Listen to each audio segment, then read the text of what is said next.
Alright, okay, so are we live yet? Right, we're live. Okay, so yesterday I was doing this test with the coils. Now, I've discovered something. It's critical that the measurements on the coils are exactly the same. Oh, let me just put the phone in the caddy. I'm not going to stream for too long because this phone will overheat. So, just bear with me. Now I'll put the phone in this caddy thingy. Let me just go to my live streaming, because I want to see what's going out. I want to make sure I've got the camera lined up properly because I want to show you this. Oh, what the hell is wrong with this stupid YouTube thing? Oh, right, here we go. It's coming up. Right.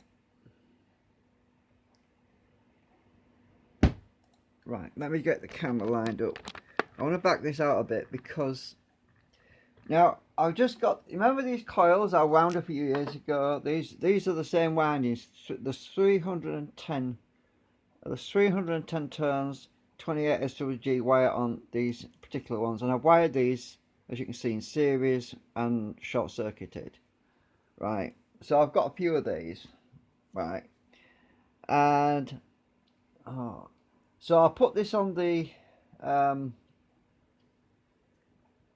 on this thing here, a blue tack to hold it, right? We're not going to bother with the current meter. I don't want to bother with the current meter.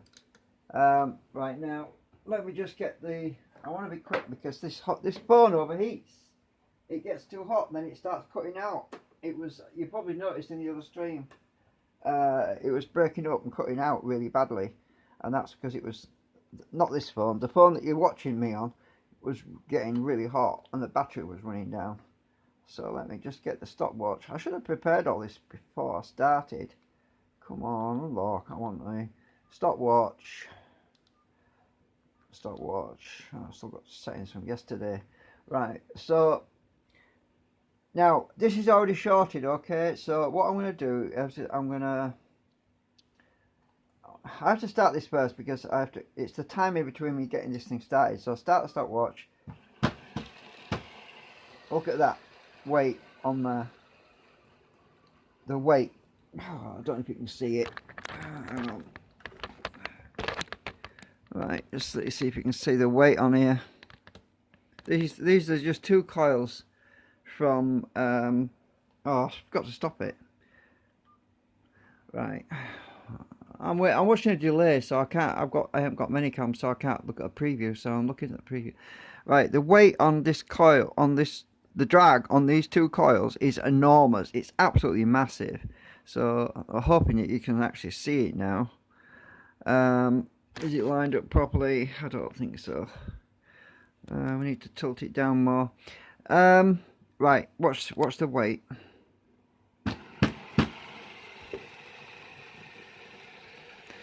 0.9 grams. That's almost a gram of weight on these two coils is being exerted for the drag effects on this coil. Oh, the thing, it's still not showing up. What? Hang on. Why is it not showing up? I didn't start the stopwatch that time. Right, okay, it looks like you can see it now. Right, let's just start the stopwatch. Look at the weight. 0.6 grams. That's these two coils here, right? And we're only doing, this is a continuation from yesterday's stream, and I'm not going to bother with the current meter because we know it's shorted because it's drawing current and it's acting on the, it's actually acting on the scale. Right, when this stops, about 29 seconds, 30 seconds. Well, anyway, there's quite a big gap there. But these coils are actually shorted, as you can see. Let's take the short off. Let's just take this short off. I'm trying to be quick because the phone overheats and then everything goes to pot. Right, I've taken the short off now, look. Put this back. Now the magnet spacing is critical. The rotary magnets on here, if you look on my magnet spacing, these are all the same pole. These are all the same pole. So these This group of 3 is probably south, this group is all north, and there's a spacing between the I'll show you the measurements. Right, these magnets are 8mm wide, right? Each of these magnets are in these slots is 8mm wide. And the spacing between the north and the south is 12, it's about 13mm, okay? So it's about oh, no, hang on, it's about, on the outside of the drum, it's about 14mm. We're talking 15mm spacing between the north and the south, basically.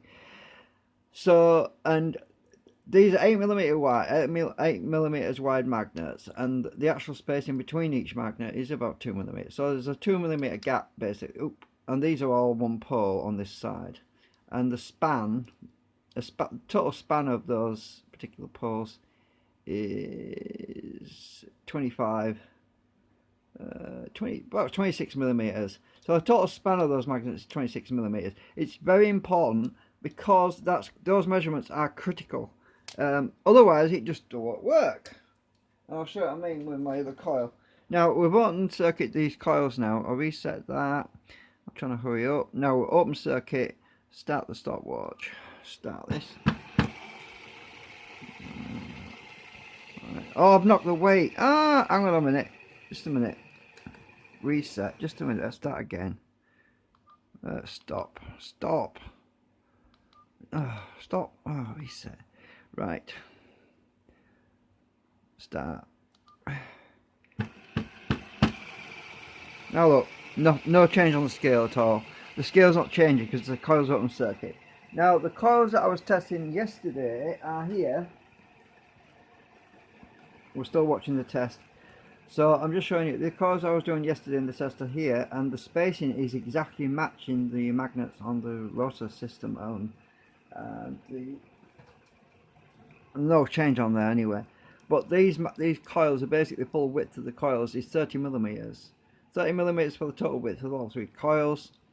Each coil is basically look at that, about 9mm, but the actual coil is about 8mm, so it matches the coil width. I need to stop this thing. Alright, look at that, 53. That timer went to 53 seconds without those coils shorted. Now putting my other coils back on, take these things off because those don't work because they don't match this magnet array. I'll show you a close-up on my coils. It's simply they're just simply 3 ordinary coils, hand wound. It took me ages to wind them.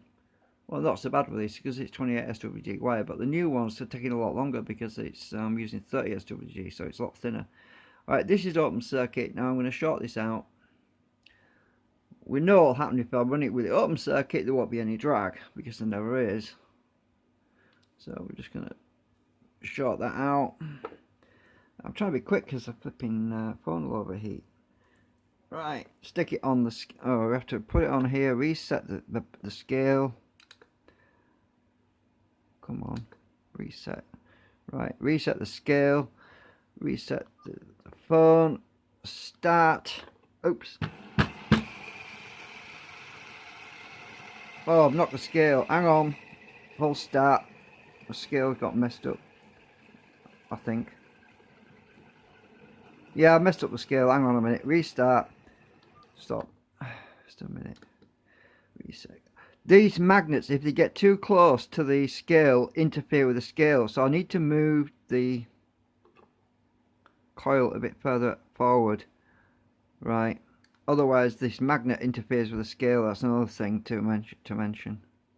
Right. Let's reset. Start. Right, there's very little drag on there. There's about 0.3 drag. There's very little drag, but that could be because it's interfering with the scale. Let me just move this back a bit. Move that forward a bit. Yeah, it is. It's the scale that's picking it up. Right, you mustn't get the magnets near the scale because it upsets the scale's got metal in it and it's attracted to the magnets. The scale itself can be subjected to drag. Right, right, I know that Alan was saying, well, if it's those three, then there is on this. So this has got 310. It's only got one extra turn, and it's the same gauge. So the same amount of wire on those three as there is on this one bobbin. Right, so I need to unshort this one because I'm just going to use it as a counterbalance on the back of this, so we have the same even weight distribution across the across this scale. Because Alan was saying if you don't get the center of balance properly on the scale, it won't read properly. So the weight, right, the weight of that coil is 20. Oh damn it! I'll take.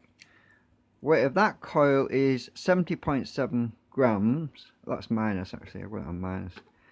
That one's 73.9. Look at that, same. Hang on, I'll just reset. Pushed it too long. Right, the weight of this coil, the single coil, look at that, 26.6, right? The weight of these three, 29.7. That's near enough. They're virtually identical. Right, so I'll put my coil on here, put my counterbalance on the back end, which is not going to be shorted or anything, it's just as a counterbalance to even the weight distribution across the scale. Reset. Now we should hopefully have this properly balanced so there's nothing going to be interfering with it. Right, oh, my flipping phone's gone to sleep. Start this timer.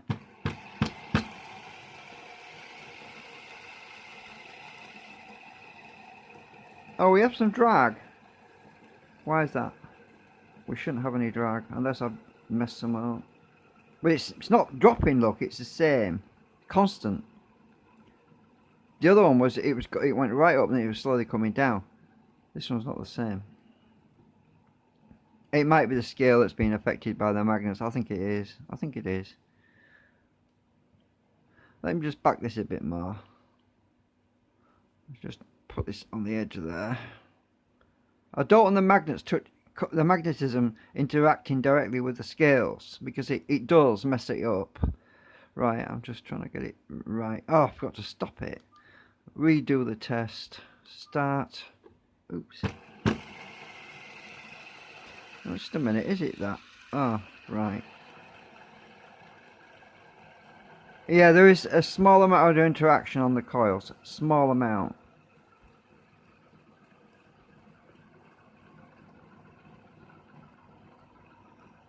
But I am a lot closer than what I should be because the spacing on the actual generator is where the actual device where the coils are mounted into.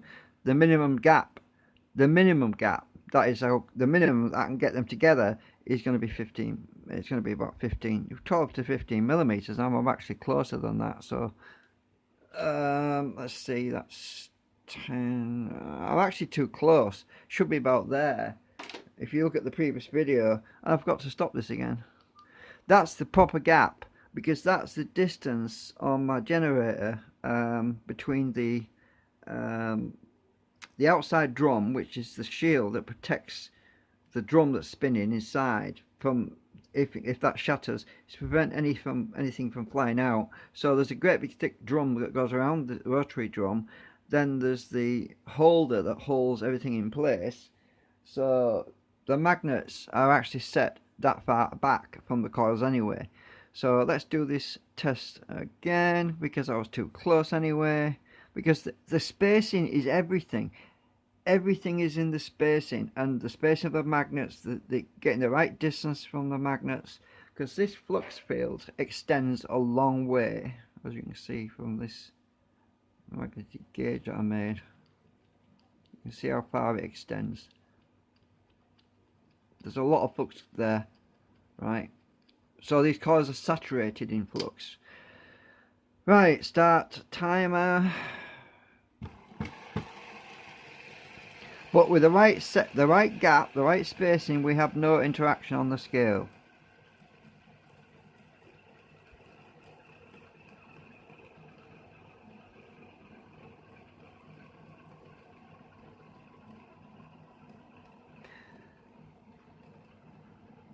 And I've got a resistor over here. Let's put this 10 ohm resistor. There's two 22 ohm resistors paralleled up here. So I'm going to wire these across the coil. So I've touched it then and then knocked it. Right, let's stop the timer. Right, about 45 seconds. Now let's just take this off here. Oops, my counterbalance. Let's put the resistors, which is real power. Damn it, I can't see how I twisted it. My eyes is terrible. Well, let's put these resistors across this coil. This is hard to do when I've got a camera right in front of me. My stream is acting strange. I'm trying to preview it on the... I got that one.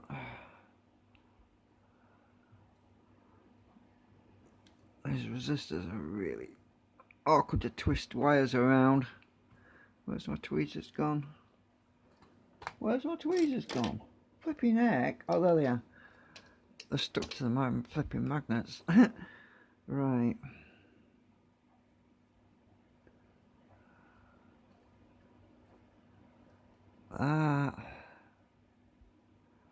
Right, I've got that one twisted on. Okay. I really want to find a smaller resistor. This resistor is ridiculous. It's massive.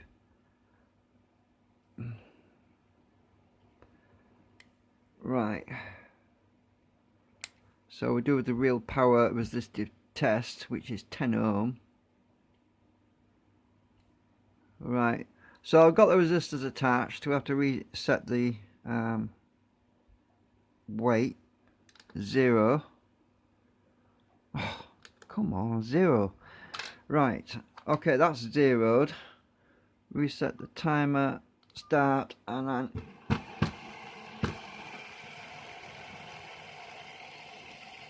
that's a resistive load. And yesterday when we were doing it on the current meter, it was about it peaked at around 40 milliamps or something. But the problem with putting meter leads on is the meter leads themselves keep messing up the scale, so I can't really attach an external device because the trailing wires keep fluctuating and affecting the scale, which is the problem. So that's a resisted 10 ohm load that's on there right now.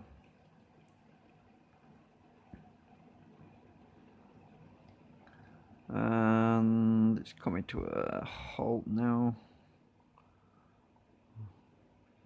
Right, I'm going to stop this phone because I mean my live stream, because this phone's going to be getting red hot again. Let me just test it. Oops, what have I just done? Have I killed my oh shit, I wasn't looking what I was doing. I've just gone and touched the screen because I was trying to see what I was doing. I think I probably minimized it. No worries. Anyway, so I'm going to bits here. I'm just falling apart. Basically, this test seems to work when you get the distances right, that get the coil arrangement right. It seems to minimize the drag effects on the system. So I'll just take this coil off again. Right, that resistor off there, I mean. Right, so that's open now. We'll do an open test. 0 that. Start. I know Alan said that it's not a precise test to do this by hitting and spinning it, but I can only move my arm at a certain speed.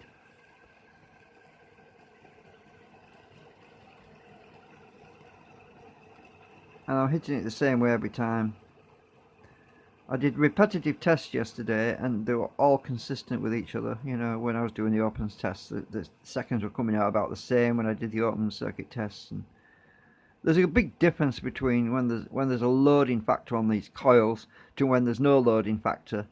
There's a huge difference in the time anyway. You know, we're talking about 20 seconds usually. So, I mean, the fact that I'm starting the stopwatch just before I start this, it isn't making much of a difference. Right, so and we can see there's a massive difference. Right, so 52 seconds without the coils shorted. So it was slightly faster. So there is definitely slight amount of loading factor on there. There must be some drag on there a little bit, but there's not much. That's the point. Anyway, that's all I really wanted to update you on, and the fact that the coils are the same number of turns basically, and it's the same wire, and the weight's almost the same. The only difference in weight is the fact that the bobbins, there's 3 of the bobbins, whereas on the other one, which is where's it gone? This one, there's just 1 bobbin, and the material's probably thicker on here anyway.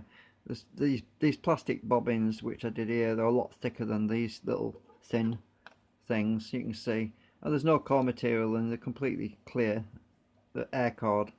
So I'm not using core material for this test. It causes all sorts of other issues. We don't need to do, because we've got enough flux to go all the way through. So anyway, that's about it. I need to get my phone out of this caddy thing. It's really just an update on. Oh, come on, get out of here. I can't get the phone out. What have I done? Where's my live stream gone? I must have minimized it. Oh, we're still live.